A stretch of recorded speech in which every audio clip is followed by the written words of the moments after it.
Hey YouTube, it's Charleston. My name is Charleston. I am a recent graduate in computer engineering, and I got into the communications industry. And I've really been trying to harken in and learn more in communications and the field as a whole. And so I thought to myself, first I bought this expensive book when I was in school. I bought all my books and I kept them. Because I really like flipping through the physical pages. I'm not like a PDF.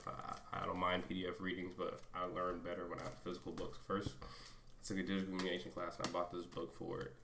And it's always been something I wanted to read in its entirety. I'm a big person. Like I want to try to read more and more books, especially technical books from school, and then just learn and fill in the gaps in education I didn't get. So my goal for now I've graduated and working on, my goal is to get through this book from front to cover and do all the problems in it and try to help others learn more about it and learn more about it myself in the process. And so I'm going to try to work through the problems. I'll put them out on YouTube for you guys to look and just view, add comments or whatever. And so I'm just going to go right into the first chapter today, and I'm going ahead and went and solved all these problems. I'm going to go walk through my thinking and how I solved and all these things again. So let me get to chapter. I'm going to work through the problems with you all as I do them. Let's go to chapter 1. The problem is on page 48. Problems start on page 48, so we're going to get right into it. So the problems are probably going to pop right up here or here, right? Maybe, no. They'll pop up here on the screen. So just look there on the screen. I'll pop them up. So let's just get right into it. Let me go to the whiteboard and let's start solving some of these problems one by one. And let me just make sure I have my pen. I have something to write with, hopefully, on the whiteboard. Okay, I found it. All right, let's go to the whiteboard. So the first problem says, classify the following signals as energy signals or power signals. Find the normalized energy or normalized power for each. So this is a really easy problem, not too difficult. So specifically what they're looking for here is the signal energy or power, and if it is, then compute that energy or power for it. So the easy way I learned while I was in school and reading for an energy signal, right? The energy is going to be finite but non-zero. And the power, average power, is going to be equal to 0. But for a power signal, the energy is going to be infinite, and the power is going to be finite.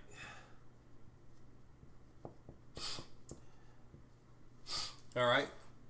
And this is really easy to see what type of signals are going to be energy and power, just based on if you know the definition, because, for example, the first one, which we're going to get into right now, is a cosine. So let's go through the first problem. First problem is cosine.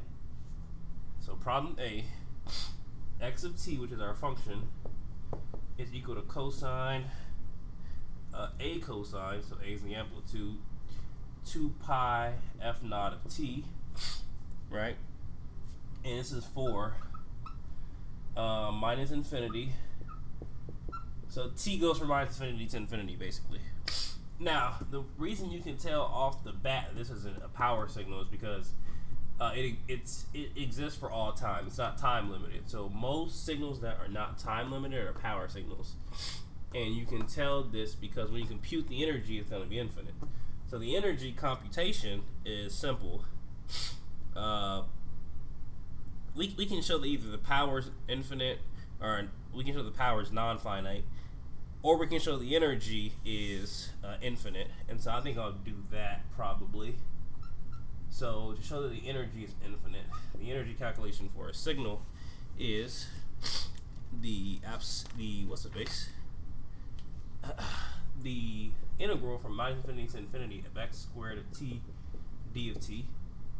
So then, obviously we take cosine with minus infinity to infinity of a cosine 2 pi f naught of t dt squared. No, the DT is not squared. That's not how you do things. Mathematicians be upset. This is how you would do it right here. And so we're gonna compute this. So to compute this, we basically have to say, okay, well, we need to square this inside part, so it's gonna be a squared, and then cosine 2 pi f naught of t dt, where the cosine now becomes squared. Now this integral is dependent on time, so a squared is not dependent on time, so we can factor out this a squared, and this becomes a squared integral from minus infinity to infinity of cosine squared 2 pi f naught t dt. Now we're going to use a trigonometric property to simplify this cosine, because we can't take the antiderivative of cosine squared, so we need to simplify this. So to simplify this, we go ahead and say, okay, well, we have a squared here, then we have minus infinity to infinity. The trigonometric property I'm going to use is cosine. I'm going to just put a note here. So cosine squared of x, for example, is equal to 1/2 1 plus cosine of 2x. And this is a property you can derive using trigonometry, which is not at all my field of study. I'm going to leave it to the mathematicians, but I'm going to use this property up here. So this inside part is going to become 1/2 1 plus cosine of 2 times x. Here, this is our x. This is our x here. It's going to be 2 times that, so it's going to be 4 pi f naught t dt times all of that times 1/2. All right, so now let's clear the whiteboard off and let's do this computation. We'll go ahead and do this computation here.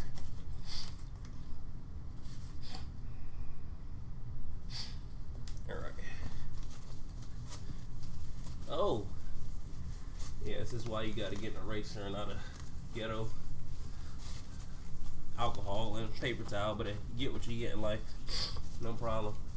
All right, so first what we're going to do is we're going to compute this integral. So like I said, it is a squared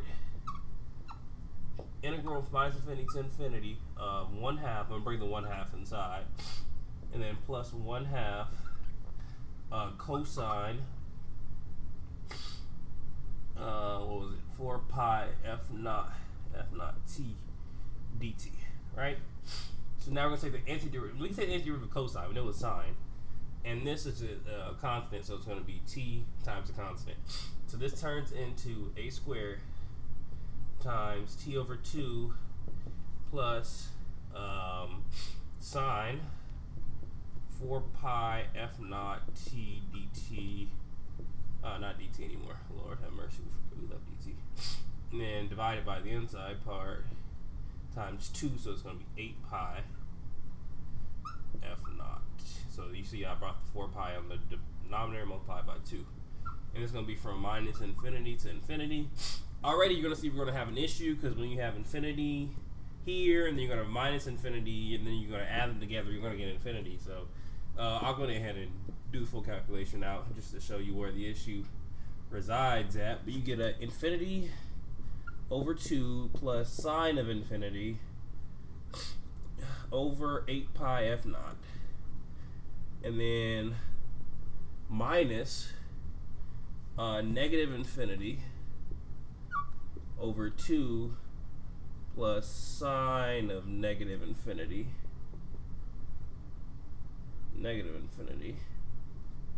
over 8 pi f naught, right? So off the rip, you're going to see we're going to get an a squared times infinity plus infinity minus negative infinity is infinity plus infinity, which is 2 infinity, which is infinity. So it's going to be infinity over 2 plus sine of infinity 8 pi f naught minus sine of negative infinity 8 pi f naught. This whole thing is going to evaluate to infinity, because here you have an infinity plus we don't know what a sine infinity is. We don't know what a minus sine infinity is, so we can't compute these. These are not the duals of one another. Oh, whoops.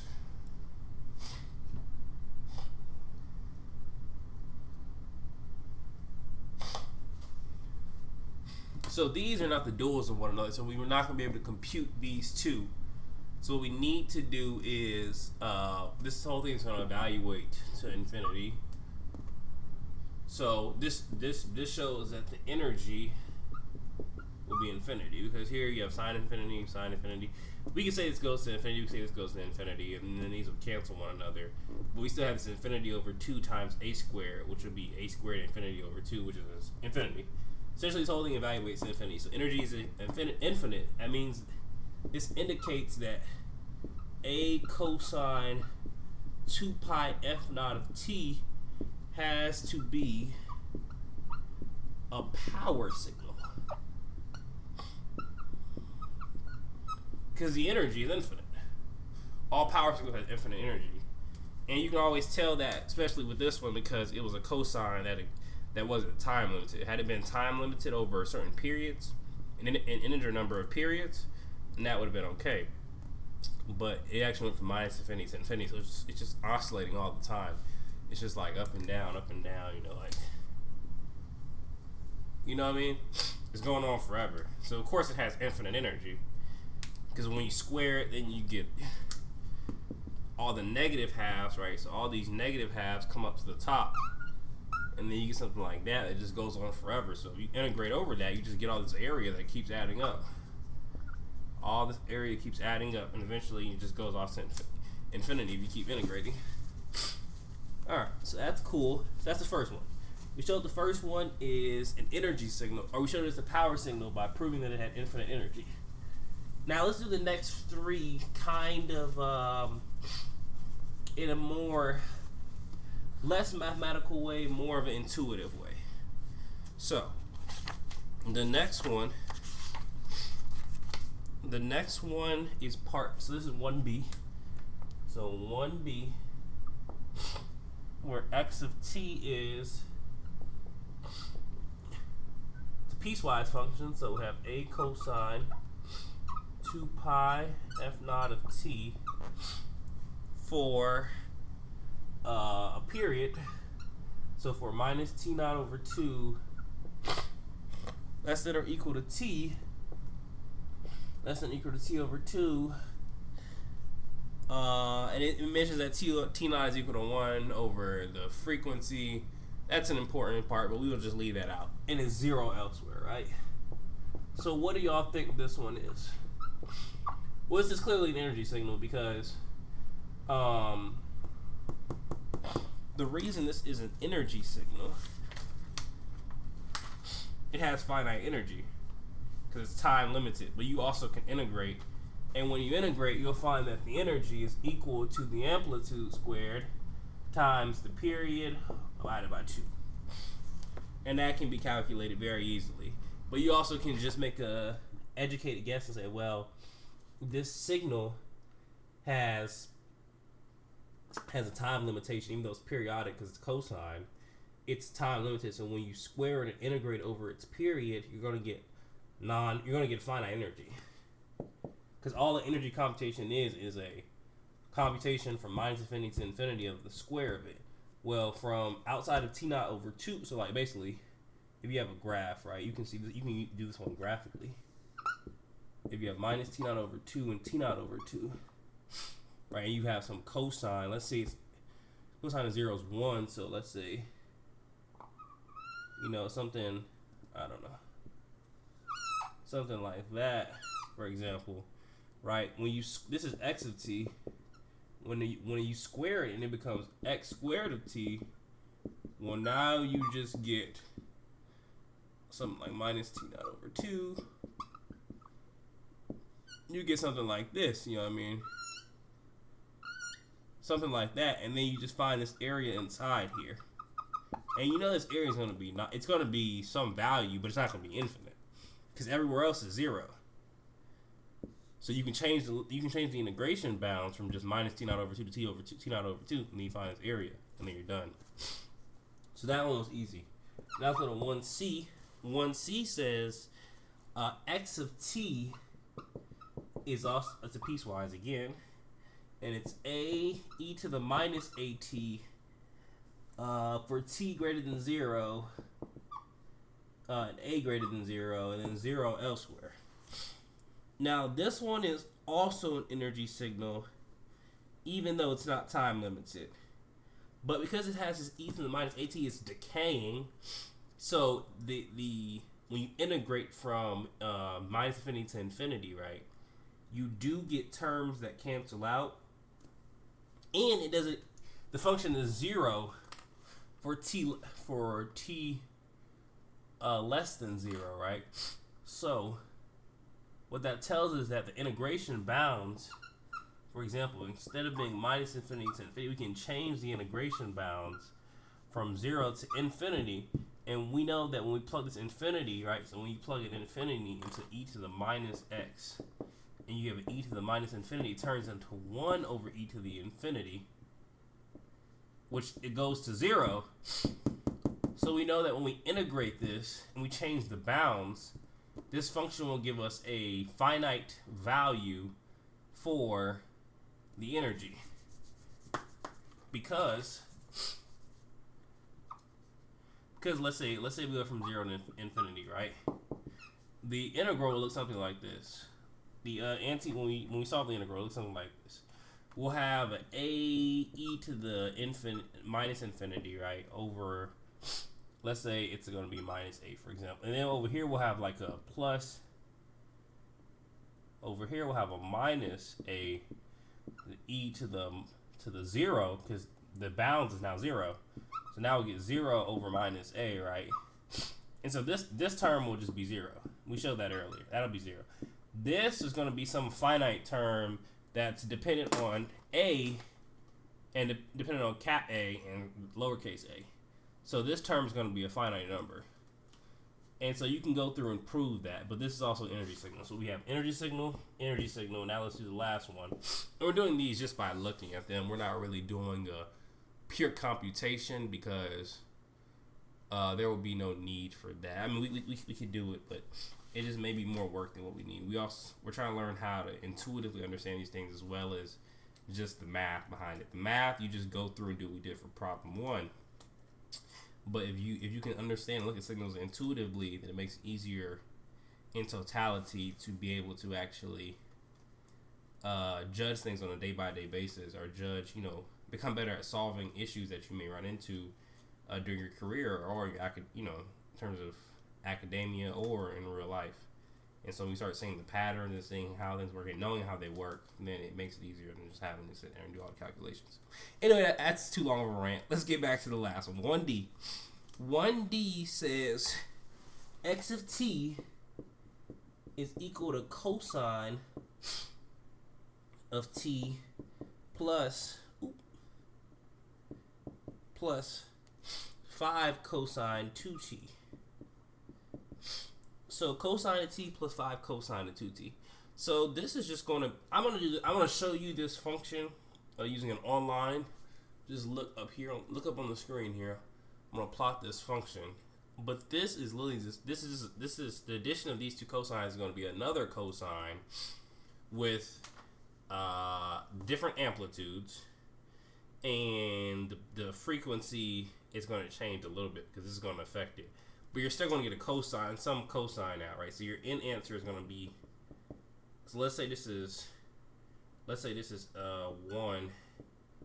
This is function 1, is function 2. So x3 of t is going to be x1 of t plus x2 of t. The result is still going to be some a cosine 2 pi f naught of t, where the a is the amplitude difference between these two at different parts.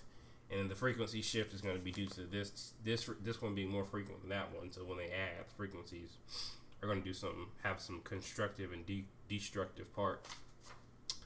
And so you're going to get some function that's a cosine 2 pi f naught of t. And we already proved in the first part that when you integrate a cosine 2 pi f naught of t, you get infinite energy. So this has to be a power signal. So what we just showed was that 1b is energy, 1c energy, 1d power. Cool. All right. So that's good. That's fine and dandy. That looks good. So I'm going to go ahead and erase that, and we're going to move on to problem number 2. We're going to try to get through some of these a little more quickly and efficiently. That was just a warm-up problem to get you guys on the right page.